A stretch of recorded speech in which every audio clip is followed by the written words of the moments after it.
Welcome everybody to the Precision Nanosystems Tea Time webinar series. Today we've got Dr. Tamara Dacoba from University of Santiago de Compostela in Spain.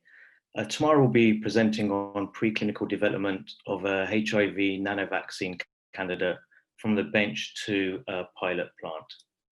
Just before we get started, I'd also like to make you aware of the virtual symposium that we're hosting on the 23rd of July on RNA medicine in a pandemic. And if you'd like to register for that, we'll put the link in the chat. So please use that link to register. Or if you can't get access to that, do contact us and we can pass the details to you. And then our next Tea Time webinar, just to let you know in advance, will be hosted by Professor Dampierre from Tel Aviv University, and he'll be discussing therapeutic RNA delivery in leukocytes. So without further ado, I'll hand it over to Tamara. Thank you. Hello, everyone. So first of all, thank you very much to Precision Nanosystems for giving us the opportunity to be here today presenting part of our recent work that has already been published, and that is entitled Preclinical Development of an HIV Nanovaccine Candidate from the Bench to a Pilot Plant. So this work has not only been done at the University of Santiago de Compostela, but in collaboration with CIDETEC at San Sebastian in Spain, and also with UT2A in France.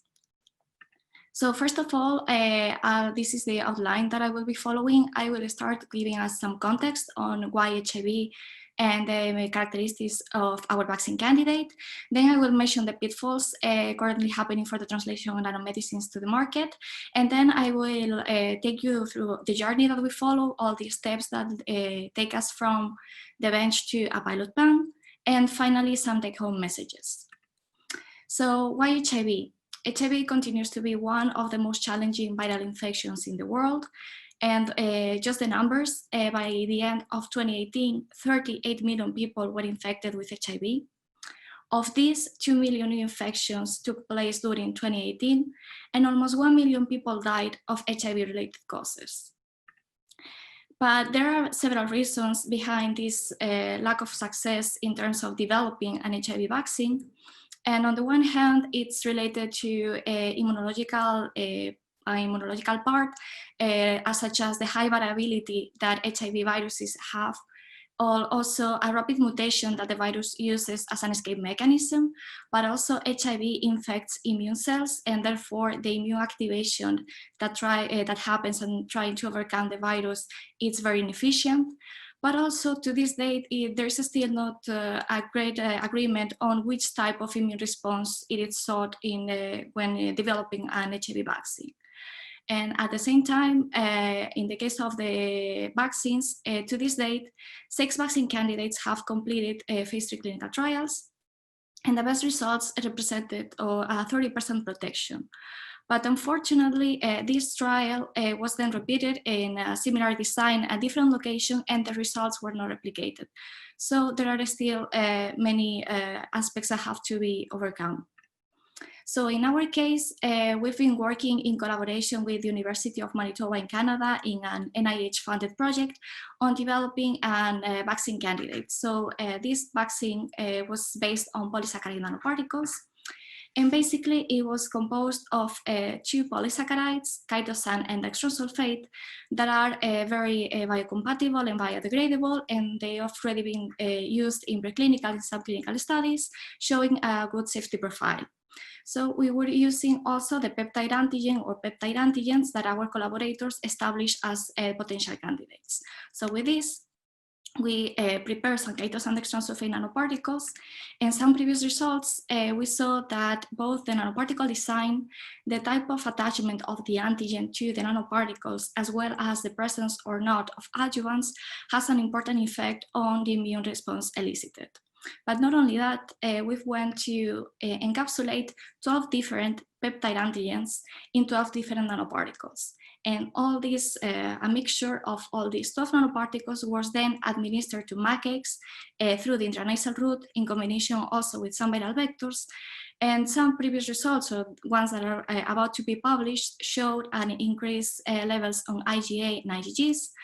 also an increase in CD8 T cells central and effector memory T cells, and an increase in CD4 and CD8 regulatory T cells. And all this immune response actually translated into an 80% protection of the animals after 6 challenges with the virus. So here we found ourselves with a candidate with great potential, but when thinking of a translation of the candidate to a clinical setting, we realized that there are still many pitfalls in the translation of nanomedicines. So to this day, there are over 50 nanomedicines that are already commercialized, but many more have fallen during development stages. And you may wonder, why haven't more nanomedicines reached the market so far? So there are many reasons behind this question, but when it comes to a technological point of view, some of the most important limitations are a lack of scalability of the formulation, a complexity not only in the composition, but also in the formulation procedure, and many reproducibility issues when it comes to produce the nanovaccine or the formulations.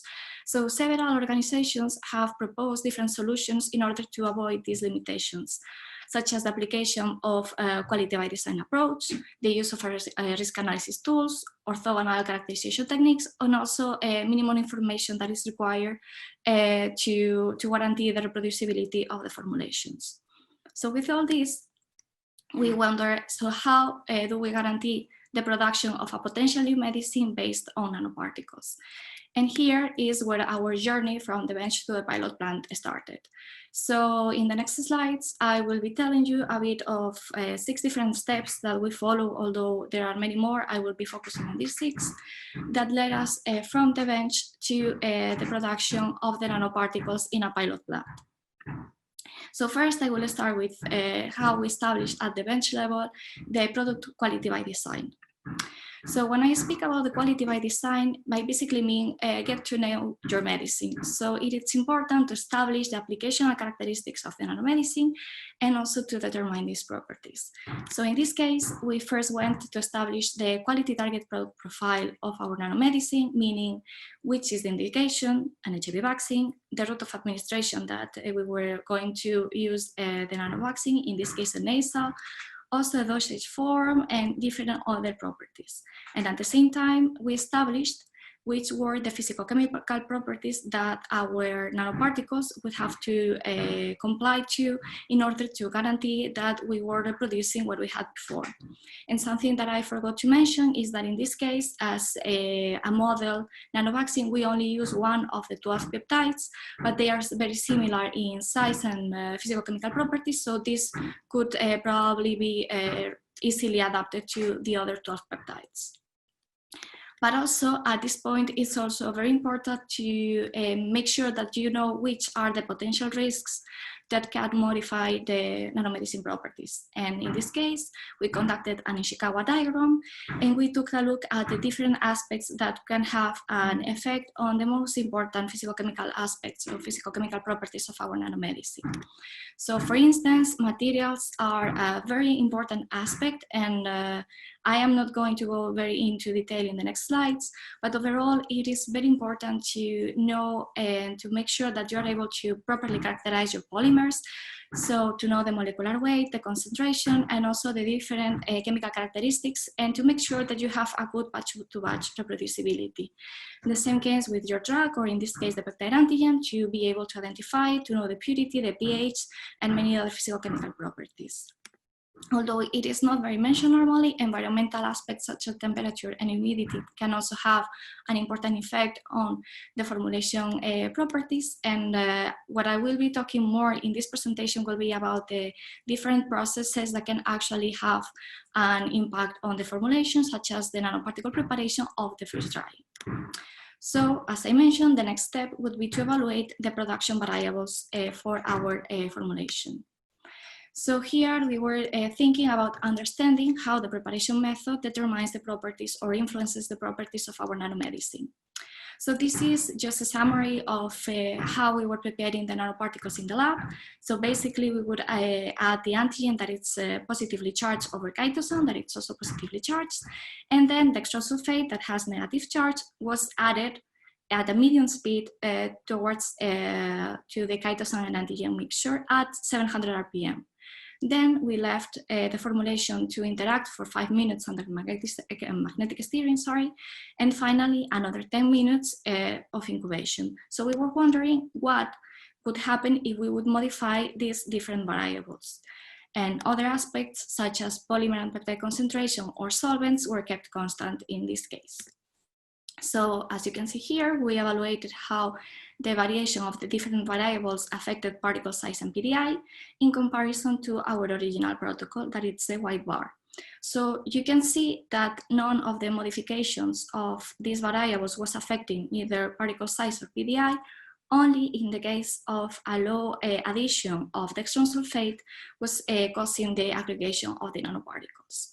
In the case of the zero potential, none of these modifications was affecting or was significantly affecting the values of the zero potential of the nanoparticles. So overall, in this case, the critical formulation step when preparing these nanoparticles is the addition rate of dextran sulfate, and that will be the aspect that we will have to more carefully take a look at when translating the nanomedicine. So then our next step was the characterization of the formulation. So in this case, we wanted to do an orthogonal characterization of the nanomedicine to understand the complexity of the nanoparticles. So as you all know, nanoparticles are normally or most usually measured by dynamic light scattering, like DLS, because it's really easy, it's fast, but it has some limitations, such as it's not able to distinguish between different populations and also has a bias towards bigger size particles. So here we decided to also use nanoparticle tracking analysis to characterize the formulation and transmission electron microscopy. And as you can see in this table, by the 3 different methods, the physical-chemical properties, the particle size that we obtained was pretty much the same. And therefore, the application of orthogonal techniques allows an accurate characterization of our nanoparticle formulation. But in this journey and thinking of a nanovaccine, we also wanted to pay attention to the long-term stability of the formulation. And here you will allow me to take a step back and explain to you why, in this case, the long-term stability was such an important aspect for us. So we're thinking about an HIV vaccine, and many of the cases of HIV vaccine are in developing countries. So we wanted to guarantee the arrival of this vaccine to the developing countries and trying to, at the same time, overcome the need of the cold chain that normally happens with vaccines. But also we were thinking of having an easy formulation to administer through a nasal route. And because of all of these characteristics, we decided to freeze dry our nanoformulation, as you can see in this picture, in order to try to guarantee this long-term stability. So we used, based on previous results, a 7% trialose. And once again, we resuspended the freeze drying powder and we characterized it by DLS, NTA, and TEM. And you can see that we have a slight increase in the particle size in comparison to the non-freeze dry formulation, but still with the 3 different techniques, we get pretty much the same particle size. But here, what we were trying to see is, can we increase the stability of the formulation with freeze drying it? So for that, we studied the stability under ICH conditions, basically at 40C, 25C, and 4C, also keeping the relative humidity constant. And we measure particle size and PDI, and you can see this increase in the particle size before freeze drying and after freeze drying, but then after 15 months, particle size and PDI are pretty much the same.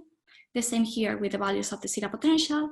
And even in the case of the pH, we can see that at 4C and more importantly at 25C, we were still able to be within the quality attributes that we wanted for our formulation. So here, freeze drying allows to preserve the physicochemical properties of the nanovaccine for over 12 months at room temperature. And so the next step that we conducted was trying to do a technology transfer and see if all the knowledge that we generated so far was able to allow us to produce the nanoparticles in different laboratories. So basically what we did here was to share the know-how with other facilities. So in our, at USC, we knew the materials, which was the formulation process, and also the characterization tools that we were using. And we translate all this knowledge to these 2 facilities where they were able actually to formulate or to obtain the nanoparticles and to freeze dry them with the similar characteristics. And actually, if you want to see a pretty big table comparing the different parameters, you can actually go to the the publication, and you will be able to see that. So overall, a deep understanding of the formulation will facilitate its production in other laboratories. And last but not least, our step of scaling up the formulation and translating it to a pilot plant. So basically, in the scaling up, we were looking for alternative production methods that would allow us to get a bigger batch of the formulation. So the first method that we studied was microfluidics, and we actually used the nanoassembler device. So here you can see the cartridge design. So many of you are probably already familiar with this cartridge design. And basically, on one inlet, we were putting chitosan in the antigen that these are both positively charged through one of the inlets, and dextran sulfate that is negatively charged on the other. This may be a bit weird for you because we are actually using two aqueous phases and not one aqueous and one organic phase. And so then after mixing both phases, we would obtain the nanoparticles. So first of all, we wanted to do a screening and see which were the best characteristics of the best conditions in which we were able to obtain the nanoparticles. So in this case, we started with blank nanoparticles. We maintained all the aspects constant, and we modified the flow rate. So we went from 0.5 mils per minute up to 14 mils per minute. And we saw here, it's like an U-like curve, and actually at the lowest flow rates, we got obtaining the highest particle size. And then at medium flow rates, these were the size was actually getting smaller. But then once again at 14, we were getting a bigger particle size, probably due to aggregation. And this might be a bit counterintuitive for people that are more used to work with this device and lipid nanoparticles or liposomes. But here we have to think that we are working with ionic interactions. So the two polymers, chitosan and dextran sulfate, need some time to interact in order to be able to produce the nanoparticles. And actually what we can see here with the direct Webcam rate, that it's these blue dots, that at really high speeds, what we were getting was a really low yield of the formulation. So this led us to continue working with the lowest flow rate with 0.5. And we were able to prepare the nanoparticles with the antigen, and they were showing similar physicochemical properties as in the previous cases. So the nanovaccine can be successfully prepared with a microfluidic system.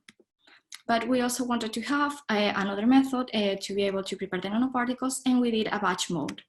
So basically, in this case, to prepare this is a 300 milliliter batch.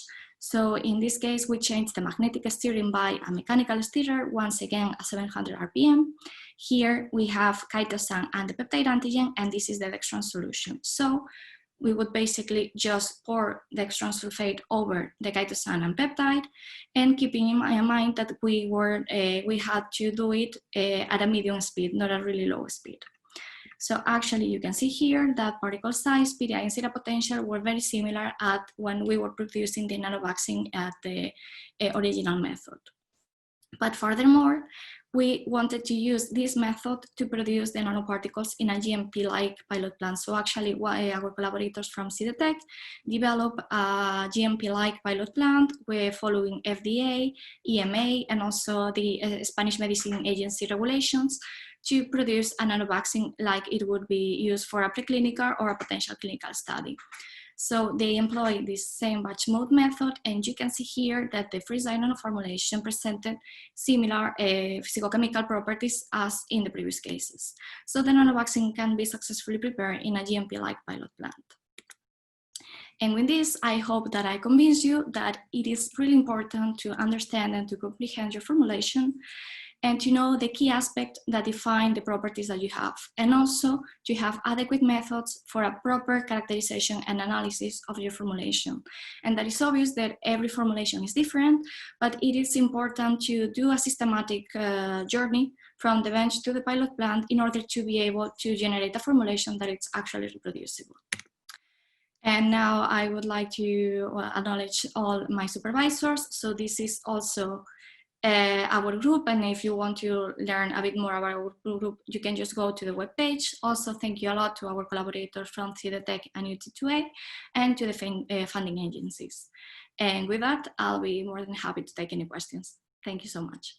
Thank you for that. So yeah, and with that, thanks a lot for your great presentation, for answering all these questions, and also thanks to all the audience for coming to this webinar, and we hope to see you soon again at one of our webinars.